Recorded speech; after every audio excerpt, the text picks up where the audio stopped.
Hello everyone welcome back to my channel. ഇന്ന് ജനുവരി 23 അപ്പോൾ ഈ വീഡിയോയിൽ ഞാൻ ഇന്നത്തെ കറണ്ട് അഫയേഴ്സാണ് എടുക്കാൻ പോകുന്നത്. ഇന്നത്തെ കറണ്ട് അഫയേഴ്സ് എന്ന് പറയുമ്പോൾ നിങ്ങൾക്കറിയാം, ഇന്നലത്തെ മോസ്റ്റ് ഇമ്പോർട്ടൻറ്റ് ന്യൂസാണ് ഞാൻ ഈ വീഡിയോയിൽ ഡിസ്കസ് ചെയ്യുക. അപ്പോൾ കോമ്പറ്റേറ്റീവ് എക്സാംസിന് പഠിക്കുന്നവർക്ക് എല്ലാവർക്കും കറണ്ട് അഫയേഴ്സിനെ കുറിച്ച് അറിയുന്നുണ്ടാവും. അപ്പോൾ കറണ്ട് അഫയേഴ്സ് നിങ്ങൾക്ക് എത്ര ഇമ്പോർട്ടൻ്റ് ആണെന്നും അറിയുന്നുണ്ടാവും.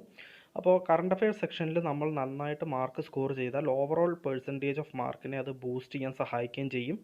അത് നമ്മളെ സെലക്ഷനിലേക്ക് ഒന്നും കൂടി ക്ലോസ് ആക്കുകയും ചെയ്യും. അപ്പോൾ ഒന്നും കൂടി നന്നായിട്ട് അടുപ്പിക്കും എന്നാണ് ഞാൻ ഉദ്ദേശിച്ചത്. അപ്പോൾ നിങ്ങൾക്ക് കറണ്ട് അഫയേഴ്സ് സെക്ഷനിൽ നന്നായിട്ട് മാർക്ക് സ്കോർ ചെയ്യണമെങ്കിൽ നിങ്ങൾ റെഗുലറായിട്ട് കറണ്ട് അഫയേഴ്സ് പഠിക്കുകയും വേണം, അത് റിവൈസ് ചെയ്തുകൊണ്ട് പോവുകയും വേണം. അങ്ങനെ ചെയ്താൽ മാത്രമേ നിങ്ങൾക്ക് കറണ്ട് അഫയേഴ്സ് സെക്ഷനിൽ നല്ല മാർക്ക് സ്കോർ ചെയ്യാൻ സാധിക്കുകയുള്ളൂ. അപ്പോൾ ഈ വർഷം IBPSൻ്റെ ഒക്കെ കലണ്ടറൊക്കെ ഇറങ്ങി, കുറച്ച് ദിവസമായി ഇറങ്ങിയിട്ട് ഞാൻ പറയണമെന്ന് വിചാരിച്ചു, പിന്നെ ക്ലാസ്സുകളിൽ വിട്ടു പോവുകയാണ് ചെയ്തത്. അപ്പോൾ ആ എക്സാംസൊക്കെ ഫോക്കസ് ചെയ്ത് പഠിക്കുന്നവർക്ക് ഇപ്പോൾ തൊട്ടിട്ട് സ്റ്റാർട്ട് ചെയ്ത് കഴിഞ്ഞാൽ നന്നായിട്ട് എക്സാംസൊക്കെ ക്രാക്ക് ചെയ്യാൻ സാധിക്കും. അപ്പോൾ ഈ വർഷം നല്ല വേക്കൻസിയും കൂടുതലുണ്ടായിരിക്കുമെന്നാണ് അറിയാൻ സാധിച്ചിട്ടുള്ളത്. അപ്പോൾ എല്ലാ കോമ്പറ്റേറ്റീവ് എക്സാംസിന് പഠിക്കുന്നവരും കറണ്ട് അഫയേഴ്സ് സെക്ഷൻ റെഗുലറായിട്ട് പഠിക്കുകയും അത് റിവൈസ് ചെയ്തുകൊണ്ട് പോവുകയും ചെയ്താൽ നിങ്ങൾക്ക് നല്ല മാർക്ക് സ്കോർ ചെയ്യാൻ സാധിക്കും. നല്ല മാർക്ക് എന്ന് ഞാൻ ഉദ്ദേശിക്കുന്നത് 95% മാർക്കാണ്, 90 to 95% മാർക്ക്. അപ്പോൾ എൻ്റെ ക്ലാസ്സുകൾ റെഗുലറായിട്ട് വാച്ച് ചെയ്യുകയും അതിൻ്റെ തരുന്ന നോട്ട്സ് സ്ക്രീൻഷോട്ട് എടുത്ത് വെച്ചിട്ട് നിങ്ങൾ റിവൈസ് ചെയ്ത് പഠിക്കുകയും ചെയ്താൽ മതി, നിങ്ങൾക്ക് നല്ല മാർക്ക് സ്കോർ ചെയ്യാൻ സാധിക്കുന്നതാണ്. അപ്പോൾ നമുക്ക് ഇന്നത്തെ കറണ്ട് അഫയേഴ്സ് ഇവിടെ സ്റ്റാർട്ട് ചെയ്യാം. First news, Nepalese ophthalmologist doctor Sanduk Ruit wins Bahrain's ISA award for service to humanity. അപ്പോൾ സർവീസ് ടു ഹ്യൂമാനിറ്റിക്ക് വേണ്ടിയിട്ട് നേപ്പാളീസ് ഓഫ്താമോളജിസ്റ്റായ ഡോക്ടർ സാന്തുക് റൂട്ട് ബഹ്റൈൻ്റെ ISA അവാർഡ് ജയിച്ചിരിക്കുകയാണ്. അപ്പോൾ Himalayan cataract project co founder doctor Sanduk Ruit has won the ISA award for service to humanity, a top civilian award of Bahrain. അപ്പോൾ ബഹ്റൈൻ്റെ top civilian അവാർഡാണ് ഇത് കൊടുത്തിരിക്കുന്നത്. ഹിമാലയൻ കാറ്ററാക്ട് പ്രൊജക്ട് കോ ഫൗണ്ടറായ ഓഫ്താമോളജിസ്റ്റായ ഡോക്ടർ സാന്തുക് റൂട്ടിനാണ്. അപ്പോൾ അതിൻ്റെ ഡീറ്റെയിൽസൊക്കെ ഇവിടെ കൊടുത്തിട്ടുണ്ട്, നിങ്ങൾക്കിത് വായിച്ച് നോക്കാം. അപ്പോൾ ഗോഡ് ഓഫ് സൈറ്റ് എന്നും ഇദ്ദേഹത്തെ പറഞ്ഞിട്ടുണ്ടായിരുന്നു, കാരണം he saved 1,20,000 eyesight, 1,20,000 eyesight save ചെയ്തിട്ടുണ്ട് എന്നാണ് പറഞ്ഞിട്ടുള്ളത്. അപ്പോൾ നമുക്ക് നെക്സ്റ്റ് ന്യൂസിലേക്ക് കിടക്കാം. Assam's Charaideo Moidam nominated for UNESCO world heritage tag. അപ്പോൾ ആസാമിൻ്റെ ചരൈഡിയോ മൈഡാം നോമിനേറ്റ് ചെയ്യപ്പെട്ടിരിക്കുകയാണ് യുനെസ്കോ വേൾഡ് ഹെറിറ്റേജ് ടാഗിന് വേണ്ടിയിട്ട്. അപ്പോൾ നമുക്ക് ഒന്ന് വായിക്കാം. Moidams the resting place of royal families of Ahom era in Assam's Charaideo district will be India's sole nomination for recognition of as a UNESCO world heritage site for 2023-24, chief minister Himanta Biswa Sarma said. അപ്പോൾ chief minister Himanta Biswa Sarma, ആസാമിലത്തെ chief മിനിസ്റ്ററാണത് പറഞ്ഞിട്ടുള്ളത്. ചറൈഡിയോ എന്ന് പറയുന്ന ആസാമിലത്തെ ഡിസ്ട്രിക്റ്റിലത്തെ മൈദംസ്, അതായത് resting place of royal families ആണ്. അത് ഓഫ് അഹോം എറയിലത്തെ അവരുടെ ഈ ഒരു റോയൽ ഫാമിലീസിൻ്റെ റെസ്റ്റിംഗ് പ്ലേസിനെ യുനെസ്കോ വേൾഡ് ഹെറിറ്റേജ് സൈറ്റായിട്ട് റെക്കഗ്നിഷന് വേണ്ടിയിട്ട് പറഞ്ഞിട്ടുണ്ട്, നോമിനേറ്റ് ചെയ്തിട്ടുണ്ട് എന്നാണ് പറഞ്ഞിട്ടുള്ളത്. The Maidams was first listed in the tentative list of UNESCO's World Heritage Site in April 2014. അപ്പോൾ ആസാമിൻ്റെ ചെറൈഡോ മൈദാം നോമിനേറ്റ് ചെയ്യപ്പെട്ടിരിക്കുകയാണ് യുനെസ്കോ വേൾഡ് ഹെറിറ്റേജ് ടാഗിന് വേണ്ടിയിട്ട്. അപ്പോൾ നമുക്ക് നെക്സ്റ്റ് ന്യൂസിലേക്ക് കിടക്കാം. The India international science festival begins in Bhopal. അപ്പോൾ ഇന്ത്യ ഇൻ്റർനാഷണൽ സയൻസ് ഫെസ്റ്റിവൽ ഭോപ്പാലിൽ വെച്ച് തുടങ്ങി എന്നാണ് പറഞ്ഞിട്ടുള്ളത്. അപ്പോൾ ഇത് 8ാമത്തെ എഡിഷനാണ്. ഇന്ത്യ ഇൻ്റർനാഷണൽ സയൻസ് ഫെസ്റ്റിവലിൻ്റെ 8ാമത്തെ എഡിഷനാണ് തുടങ്ങിയിരിക്കുന്നത്. അപ്പോൾ അത് ഇനോഗ്രേറ്റ് ചെയ്തത് ഇവിടെ കൊടുത്തിട്ടുണ്ട് by Shivraj Singh Chouhan. Chief minister Shivraj Singh ചൗഹാനാണ് ഇത് ഇനോഗ്രേറ്റ് ചെയ്തിരിക്കുന്നത്. പ്രസൻസ് ഓഫ് അതിൽ ഉണ്ടായിരുന്നത് യൂണിയൻ സയൻസ് മിനിസ്റ്ററായ ജിതേന്ദ്ര സിംഗ് ആണ്. Maulana Azad national institute of technology ഭോപ്പാലിൽ വെച്ചിട്ടാണത് ഇനോഗ്രേറ്റ് ചെയ്തത്. അത് തുടങ്ങിയത് അവിടെ വെച്ചിട്ടാണ് എന്നാണ് ഉദ്ദേശിച്ചത്. അപ്പോൾ the theme of 4-day festival is a marching towards Amrit Kaal with science technology and innovation. അപ്പോൾ ഈ ഒരു 4-day ഫെസ്റ്റിവലിൻ്റെ തീമാണ് marching towards Amrit Kaal with science technology and innovation. അപ്പോൾ നമുക്ക് നെക്സ്റ്റ് ന്യൂസിലേക്ക് കിടക്കാം. Kerala announces maternity leave for 60 days for female students above 18 years. അപ്പോൾ 18 വയസ്സിന് മുകളിലുള്ള ഫീമെയിൽ സ്റ്റുഡൻസിന് മറ്റേണിറ്റി ലീവ് നിങ്ങൾക്ക് എല്ലാവർക്കും അറിയുന്നുണ്ടാവും എന്താണെന്ന്.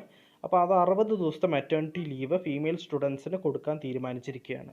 അപ്പോൾ അതിൻ്റെ ഡീറ്റെയിൽസ് ഒന്ന് നമുക്ക് വായിച്ചു നോക്കാം. Higher education minister in Kerala R Bindu announced that girl students above the age of 18 years would get a maternity leave of 60 days. The required attendance percentage for female students will be 73%. അപ്പോൾ attendance percentage for female students 73% ആയിരിക്കും, including the menstrual leave as against 75% earlier. Cochin University of Science and Technology announced to grant of menstrual leaves to its female students. അപ്പോൾ ഇതിനു മുമ്പ് Cochin university of science and technology menstrual leaves grant ചെയ്യാൻ വേണ്ടിയിട്ടും പറഞ്ഞിട്ടുണ്ടായിരുന്നു. ഇപ്പോൾ മാറ്റേണിറ്റി ലീവാണ് ഇപ്പോൾ കൊടുക്കാൻ 60 ദിവസത്തെ മാറ്റേണിറ്റി ലീവാണ് അനൗൺസ് ചെയ്തിരിക്കുന്നത് കേരള. അപ്പോൾ girl students above the age of 18 maternity leave of 60 days കൊടുക്കുമെന്നാണ് പറഞ്ഞിട്ടുള്ളത്. അപ്പോൾ നമുക്ക് നെക്സ്റ്റ് ന്യൂസിലേക്ക് കിടക്കാം. All India snooker open, Lakshman Rawat edges past Aditya Mehta to win title. അപ്പോൾ ഓൾ ഇന്ത്യ സ്നൂക്കർ ഓപ്പണിൽ ലക്ഷ്മൺ റാവത്ത് ആദിത്യ മെഹ്തേനെ തോൽപ്പിച്ചുകൊണ്ട് ടൈറ്റിൽ ജയിച്ചു എന്നാണ് പറഞ്ഞിട്ടുള്ളത്. അപ്പോൾ നമുക്ക് അതിൻ്റെ ഡീറ്റെയിൽസ് ഒന്ന് വായിച്ചു നോക്കാം. Lakshman Rawat of petroleum sports promotion board beat teammate Aditya Mehta 9-6 in an entertaining best of a 17-frame final of the National Sports Club of India All India Snooker Open 2023 in Mumbai. Rawat had finished a runner-up losing to Saurav Kothari in the final of the last edition. അപ്പോൾ all India snooker ഓപ്പണിൽ ലക്ഷ്മൺ റാവത്ത് ആദിത്യ മെഹ്തയെ തോൽപ്പിച്ചുകൊണ്ട് title ജയിച്ചിരിക്കുകയാണ്, all India snooker open title. അപ്പോൾ നമുക്ക് next ന്യൂസിലേക്ക് കിടക്കാം. ESAF bank bags inclusive finance India award 2022. അപ്പോൾ ഇസാഫ് ബാങ്കിന് ഇൻക്ലൂസീവ് ഫിനാൻസ് ഇന്ത്യ അവാർഡ് 2022 കിട്ടിയെന്നാണ് പറഞ്ഞിട്ടുള്ളത്. അപ്പോൾ അതിൻ്റെ ഡീറ്റെയിൽസ് ഇവിടെ കൊടുത്തിട്ടുണ്ട്. ESAF small finance bank has bagged the prestigious inclusive finance India award 2022 for its contribution in advancing the goal of financial inclusion and supporting inclusive growth. K. Paul Thomas, MD and CEO, Isaf Bank, received the award from Ananta Nageshwaran, Chief Economic Advisor, at the 19th Inclusive Finance India Summit held in New Delhi. അപ്പോൾ ഇസാഫിൻ്റെ ESAF bank MD and CEO ആണ് K. Paul Thomas. അതിൻ്റെ headquarters തൃശ്ശൂരിലാണ്. അപ്പോൾ ഇസാഫ് ബാങ്കിന് inclusive finance India award 2022 കിട്ടിയെന്നാണ് പറഞ്ഞിട്ടുള്ളത്. അപ്പോൾ നമുക്ക് നെക്സ്റ്റ് ന്യൂസിലേക്ക് കിടക്കാം. UNESCO to dedicate the 2023 International Day of Education to Afghan girls and women. അപ്പോൾ UNESCO 2023 international day of education Afghan girls and വുമണിന് വേണ്ടിയിട്ട്, അഫ്ഗാനിലത്തെ ഗേൾസ് ആൻഡ് വുമണിന് വേണ്ടിയിട്ട് ഡെഡിക്കേറ്റ് ചെയ്യാൻ തീരുമാനിച്ചിരിക്കുകയാണ്. അപ്പോൾ അതിൻ്റെ ഡീറ്റെയിൽസ് ഒന്ന് നമുക്ക് ചെക്ക് ചെയ്ത് നോക്കാം. Marking the occasion of international day of education being held on January 24th, the United Nations Education, Scientific and Cultural Organization announced the decision to dedicate the day to girls and women in Afghanistan who have been forcefully stripped of their basic right to education. അപ്പോൾ യുനെസ്കോൻ്റെ director ജനറലാണ് Audrey Azoulay, headquarters ആണ് Paris, France. അപ്പോൾ UNESCO dedicate ചെയ്യാൻ പോവുകയാണ് 2023 international day of education to Afghan girls and വുമൻസിന് വേണ്ടി dedicate ചെയ്യാൻ പോവുകയാണ്. അപ്പോൾ നമുക്ക് നെക്സ്റ്റ് ന്യൂസിലേക്ക് കിടക്കാം. India sent bank to guide inflation towards 4% target by 2024 bulletin. അപ്പോൾ ഇന്ത്യ സെൻറ്റ് ബാങ്ക് ഗൈഡ് ചെയ്യാൻ പോവുകയാണ് ഇൻഫ്ലേഷൻ ടുവേർഡ്സ് 4% ടാർഗറ്റ്, അതായത് ഇൻഫ്ലേഷൻ 4% ചുരുക്കുമെന്നുള്ള ഒരു ടാർഗറ്റിൽ 2024 കൂടി ആവുമെന്നാണ് പറഞ്ഞിട്ടുള്ളത്. അപ്പോൾ അതിൻ്റെ ഡീറ്റെയിൽസ് ഒന്ന് നമുക്ക് വായിക്കാം. The reserve bank of India's 2023 monetary policy objective is to hold inflation within the mandated tolerance band and guide it towards a medium-term target of 4% by 2024. It said in its monthly bulletin published recently. അപ്പോൾ cent bank എന്ന് ഉദ്ദേശിക്കുന്നത് central bank of India, reserve bank ആണ്. അപ്പോൾ reserve bank of India പറഞ്ഞിരിക്കുന്നത് ഇന്ത്യയുടെ inflation rate 4% ആക്കി ചുരുക്കണം എന്നാണ് 2024 ആകുമ്പോഴേക്കും. So the government has mandated the central bank to keep inflation 4% with a plus or minus 2 percent band. അപ്പോൾ അതിൻ്റെ 4% നിർത്തണം എന്നാണ്, ഇൻഫ്ലേഷൻ നിർത്തണം എന്നാണ് പറഞ്ഞിട്ടുള്ളത്. അത് ഒരു +or -2, അതായത് +2 ആവാം -2 ആവാം. അതായത് 4ന്ന് 2 കൂട്ടിക്കഴിഞ്ഞാൽ 6 ആവാം, 4ന്ന് 2 മൈനസ് ചെയ്താൽ 2 ആവാം. അപ്പോൾ ചുരുക്കം പറഞ്ഞാൽ 2 to 6% ഉള്ളിലായിരിക്കും ഇൻഫ്ലേഷൻ എന്നാണ് ഇപ്പോൾ ടാർഗറ്റ് പറഞ്ഞിരിക്കുന്നത്. പക്ഷേ എക്സാക്റ്റ് ആയിട്ട് പറയുകയാണെങ്കിൽ 4% ആണ് ടാർഗറ്റ്, ലക്ഷ്യം വെച്ചിരിക്കുന്നത് 4% ആണ്. അപ്പോൾ പരീക്ഷയ്ക്ക് ചോദിച്ചാൽ 4% ടാർഗറ്റാണ് 2024 കൂടി ആവാൻ തീരുമാനിച്ചിട്ടുള്ളത്. അപ്പോൾ നമുക്ക് നെക്സ്റ്റ് ന്യൂസിലേക്ക് കടക്കാം. Renowned Assamese poet Nilmani Phukan passes away at 89. അപ്പോൾ റിനൗണ്ട് ആയ ഫേമസ് ആയിട്ടുള്ള ആസാമീസ് പോയറ്റ് നീൽമണി ഫൂക്കൻ 89ാമത്തെ വയസ്സിൽ അന്തരിച്ചു എന്നാണ് പറഞ്ഞിട്ടുള്ളത്. അപ്പോൾ നീൽമണി ഫൂക്കൻ 89ാമത്തെ വയസ്സിൽ അന്തരിച്ചു.